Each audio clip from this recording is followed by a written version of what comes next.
Student again आपका स्वागत है एक और न्यू वीडियो में। तो फाइनली जो ड्यू फॉल के फर्स्ट सेमेस्टर के स्टूडेंट हैं उनका एडमिट कार्ड रिलीज हो चुका है।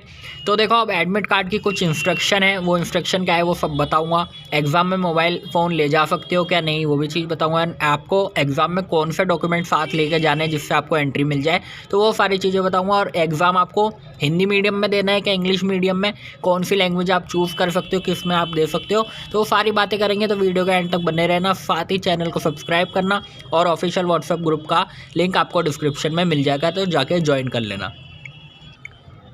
तो देखो ये स्क्रीन पे एक एडमिट कार्ड है, तो उसमें इंस्ट्रक्शन दे रखी है।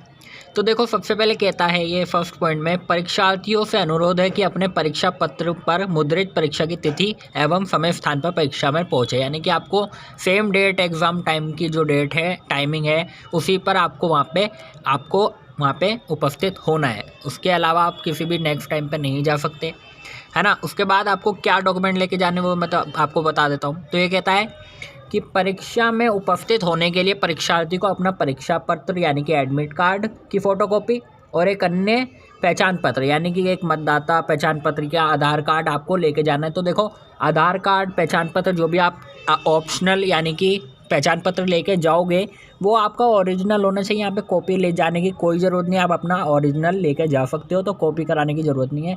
एंड जो आपका ये एडमिट कार्ड है, मैं आपसे कहूँगा एडमिट कार्ड की फ़र्स्ट पेज यानी कि जो फर्स्ट पेज है आप सिर्फ वही लेके जाना। आपको तीनों चारों पेज निकलवाने की कोई ज़रूरत नहीं है, जिसमें आपकी शक्ल, आपकी सारी डिटेल्स, आपके सब्जेक्ट, डेट एंड टाइम दिख जाए, बस वही पेज आपको फर्स्ट वाला लेके जाना है। और जो उसके नीचे जो इंस्ट्रक्शन वाली पेजेस है उनको प्रिंट कराने की कोई ज़रूरत नहीं है। फिर उसके बाद कहता है परीक्षार्थी को विश्वविद्यालय के न्यायाधीशों और विनियमों के निर्धारित शर्तों के नियम के आधार पर ही परीक्षा में शामिल किया जाता है।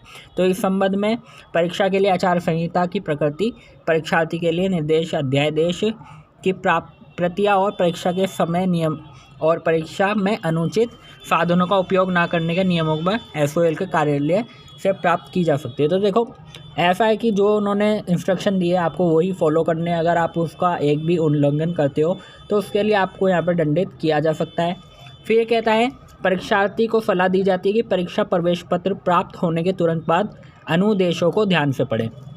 यानी कि अगर जब आपको परीक्षार्थी को ये परीक्षा प्रवेश पत्र मिलेगा यानी कि जो आपको एडमिट कार्ड है, तो आपको सारी इंस्ट्रक्शन अच्छे से पढ़ लेनी है। जो मैं आपको बता रहा हूँ वही चीज़ आपको यहाँ पे ध्यान देनी है। फिर उसके बाद है कि परीक्षार्थी को परीक्षा केंद्र में किसी प्रकार का इलेक्ट्रॉनिक उपकरण जैसे transistor, mobile phone, wireless set, Bluetooth device आदि ले जाना वर्जित है। यानी कि आप सपोज़ आप एग्ज़ाम में बैठ गए तो अब आप वहाँ पे अपना कोई भी फ़ोन, इलेक्ट्रॉनिक आइटम वहाँ पे इस्तेमाल नहीं कर सकते, ना ही अपने पास रख सकते हो। तो देखो क्या डाउट था कि क्या हम फ़ोन अपना लेके जा सकते हैं। तो देखो आप फ़ोन लेके जा सकते हो, अपना बैग भी लेके जा सकते हो, बट लेकिन एग्ज़ाम हॉल में एंटर करने के बाद आपको आपका फ़ोन, आपका बैग सब कुछ रूम के बाहर रखवा दिया जाएगा। उसमें ना फॉल की कोई जिम्मेदारी है, ना उधर के जो एग्ज़ामिनर टीचर होंगे ना उनकी कोई जिम्मेदारी। आप अपने जिम्मेदारी पे फ़ोन लेके जाना, बैग लेके जाना, वो सारी चीज़ें एग्ज़ाम हॉल के बाहर यानी कि जो भी कॉलेज में जिस क्लास में आपका एग्ज़ाम होगा उसके बाहर रूम के गेट के बाहर ही आपका फ़ोन, बैग रखवा दिया जाएगा। हो सकता है क्लास के अंदर ही रखवा लिया जाए एक कोने में, तो दोनों हो सकता है। जितना हमें पता है कि एग्ज़ाम के हॉल के अंदर ही आपके बैग रखवा दिए जाते हैं। तो अब आपकी ज़िम्मेदारी, आप फ़ोन लेकर जाना चाहते हो तो ले जा सकते हो, वैसे कोई दिक्कत नहीं है। जब हम एग्ज़ाम देने जाते थे तो हम भी फ़ोन लेके जाते थे। देखो जो फ़ोन है वो नीड है, उसको ले जाना ज़रूरी है, तो फ़ोन आप ले जा सकते हो, कोई चोरी होने का डर नहीं है बस। लेकिन अगर बाई चांस आपका फ़ोन चोरी हो जाता है, आपका बैग गायब हो जाता है, तो फ़ोन की उसमें कोई जिम्मेदारी नहीं होगी। सब आप अपने मतलब कह सकते हो सारी जिम्मेदारी आपकी है। तो आप फ़ोन ले जा सकते हो, बैग ले जा सकते हो और रख सकते हो, कोई टेंशन नहीं है, बट लेकिन उसका इस्तेमाल नहीं करना। अगर आपका कोई मैथ का पेपर है जिसमें कैलकुलेशन हो सकती है तो आपको नॉर्मल एक कैलकुलेटर ले जा सकते हो, उसका इस्तेमाल आप अपने एग्ज़ाम में कर सकते हो। फिर ये साथ में कहता है परीक्षार्थी को सलाह दी जाती है कि वे परीक्षा प्रवेश पत्र लेमिनेट ना कराए। तो देखो बहुत सारे स्टूडेंट ऐसे होते हैं वो परीक्षा पत्र जो एडमिट कार्ड है उसे लेमिनेट करा लेते हैं। तो आपको लेमिनेट नहीं करानी, नॉर्मल अपनी जो भी फ़ोटोकॉपी प्रिंट आउट है जो 5 रुपये में आपका निकल जाता है प्रिंट आउट, वो आपको कराना है। उसमें लेमिनेशन नहीं करानी, कोई प्लास्टिक की पन्नी उसके ऊपर नहीं चढ़ानी है, ठीक है। क्योंकि जो चेकर होता है उसको आपको वही एक पेपर है जो बार बार चलाना है हर पेपर में।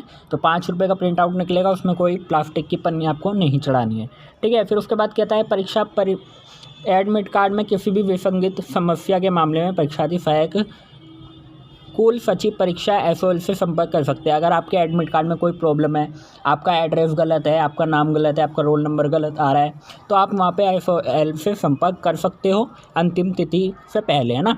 फिर उसके बाद कहता है परीक्षा प्रारंभ होने के 30 मिनट के बाद कक्ष में प्रवेश की अनुमति नहीं है। यानी कि देखो, सपोज़ आप थोड़ा सा लेट हो गए हो, एग्ज़ाम की टाइमिंग है 2:30 बजे की, यानी 2:30 बजे आपका एग्ज़ाम स्टार्ट होगा। अगर आप 2:30 बजे के 3 बजे एंट्री लेना चाह रहे हो तो आपको 3 बजे कोई एंट्री नहीं मिलेगी, आपको 2:30 से पहले, यानी कि कह सकते हो अगर आपका पेपर 2:30 बजे स्टार्ट है, यानी 2:30 बजे स्टार्ट है और आप 2:45 बजे एंट्री ले रहे हो तो आपको एंट्री मिल जाएगी, बट लेकिन आपको आधे घंटे के बाद कोई एंट्री वहाँ पे नहीं मिलने वाली। तो इस तरीके से इनके नियम है।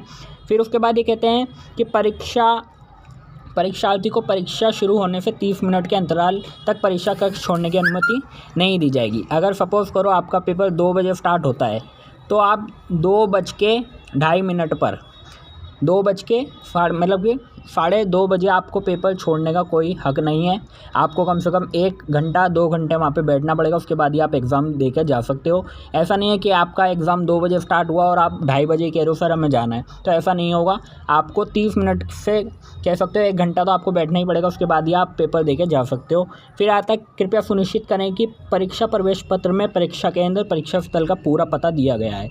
यानी कि आपको ये सुनिश्चित करना है जो आपका एडमिट कार्ड है उस पर जो आपका जो एग्ज़ाम सेंटर है वो सेम है क्या नहीं, वो उसका एड्रेस एकदम एक्यूरेट है क्या नहीं, वो चीज़ आपको यहाँ पे चेक करनी है। फिर उसके बाद आप अपने SOL जाकर भी विज़िट कर सकते हो और कॉन्टैक्ट नंबर पे भी देख सकते हो कि आपका एडमिट कार्ड पे जो गलतियाँ हैं उसे ठीक करा लो एग्ज़ाम से पहले। तो इस तरीके से रहेगा। एंड आपको जो उत्तर पुस्तिका है उसमें रोल नंबर लिखते समय परीक्षार्थी को सावधानी रखनी चाहिए, यानी कि जो आपको 16 रोल नंबर आपको लिखना होगा। तो मैं आपको कहूँगा आपका पहली बार एग्ज़ाम है तो पहले से ज़्यादा जल्दबाजी ना करें। वहाँ के जो टीचर होते हैं, जो एग्ज़ाम में टीचर अलॉट किए जाते हैं, वो आपको, क्योंकि उन्हें भी पता है बच्चा पहली बार एग्ज़ाम देने आया है SOL का, तो वो खुद आपको गाइड करेंगे, आपको खुद बताएंगे आपको कैसे रोल नंबर फ़िलअप करना है, कैसे अपनी डिटेल वहाँ पे आपको फ़िलअप करनी है। तो इस तरीके से इसकी इंस्ट्रक्शन है। तो ज़्यादा स्मार्ट बनने की कोशिश ना करना एग्ज़ाम में। अगर आप पहली बार ऐसा करोगे तो टीचर जो होते हैं बहुत स्ट्रिक्ट होते हैं, वो आपको आपका आंसर शीट छीन कर आपको बाहर भेज देंगे। तो आप थोड़ा स्मार्ट मत बनना, चुप रहना, कमेंट पास मत करना, कोई भी अपना एग्ज़ाम से मतलब रखना। अगर कोई आपसे आंसर पूछा है तो इग्नोर कर देना, क्योंकि अगर आप दूसरे की हेल्प करोगे बट लेकिन टीचर आपकी हेल्प नहीं करने वाला। जो पूछ रहा है उसको छोड़ दिया जाता है और जो बता रहा है उसको टीचर पकड़ लेता है और एग्ज़ाम से बाहर कर देता है। तो प्लीज़ थोड़ा ध्यान रखना। अगर कोई इंस्ट्रक्शन समझ नहीं आ रही है तो अभी भी पूछ लेना कमेंट करके, वरना ऑफिशियल व्हाट्सएप ग्रुप का लिंक है, वहाँ पे जाके पूछ लेना। तो मेन पॉइंट पे आते हैं, क्या हम पेपर हिंदी मीडियम में दे सकते हैं? अगर सपोज़ आपने एडमिशन लेते समय इंग्लिश मीडियम चूज़ करा था बट लेकिन आपको अब आपका जो पेपर है वो हिंदी मीडियम में देना है, तो आप दे सकते हो, कोई टेंशन नहीं है। अगर आप हिंदी मीडियम के स्टूडेंट हो बट आपको इंग्लिश में पेपर देना है तो इंग्लिश में भी दे सकते हो, और इंग्लिश हिंदी में देना है तो हिंदी में भी दे सकते हो। बट लेकिन सारे क्वेश्चन एक ही लैंग्वेज में होने चाहिए, क्या तो हिंदी में क्या इंग्लिश में। अगर सपोज़ करो आपके 7 सब्जेक्ट है, आपने 3 इंग्लिश में देना चाहते हो और 4 आपको हिंदी में देने, तो आप वो भी काम कर सकते हो। बट लेकिन हर क्वेश्चन आपका एक ही लैंग्वेज में होना चाहिए, नहीं कि आप एक क्वेश्चन हिंदी में लिख रहे हो, सेकंड इंग्लिश में लिख रहे हो। तो ऐसा नहीं, एक ही लैंग्वेज चूज़ करो। हिंदी में लिखना है पूरा पेपर हिंदी में लिखो, इंग्लिश में लिखना है इंग्लिश में लिखो। अगर अभी भी कोई डाउट हो तो पूछ लेना कमेंट करके। आपका जो फ़ोन है, आपका जो बैग है, वो आपकी जिम्मेदारी है, आप लेके जा सकते हो। वैसे चोरी होने का कोई डर नहीं है, आप रख देना, सब बच्चे लेकर आते हैं, क्योंकि फ़ोन के बिना तो आप अपना सेंटर नहीं ढूंढ पाओगे। बहुत सारे स्टूडेंट ऐसे होते हैं जो 1 किलोमीटर 2 किलोमीटर पैदल चलना पसंद करते हैं, ऑटो रिक्शा जो भी है वो नहीं लेते, वो डायरेक्टली अपना पैदल मैप लगा के चले जाते हैं। तो आप अपना बैग लेके जा सकते हो। और एडमिट कार्ड के फर्स्ट पेज की कॉपी लेके जाना, ये नहीं कि आप तीनों ही पेज की एडमिट कार्ड की कॉपी निकलवा लो, सिर्फ फर्स्ट पेज की कॉपी लेके जाना, और साथ अपना एक आइडेंटिटी प्रूफ लेके जाना ओरिजिनल, उसकी फ़ोटोकॉपी कराने की ज़रूरत नहीं है। और अपना एडमिट कार्ड लेमिनेट मत कराना, कोई प्लास्टिक उस पर मत चढ़वाना, सिंपल 5 रुपये का प्रिंट निकलवाना, वही लेके जाना सातों पेपर में। अगर कोई डाउट हो जाए तो वीडियो अच्छी लगे तो वीडियो को लाइक करना, साथ ही कोई डाउट हो तो कमेंट करके ज़रूर पूछना।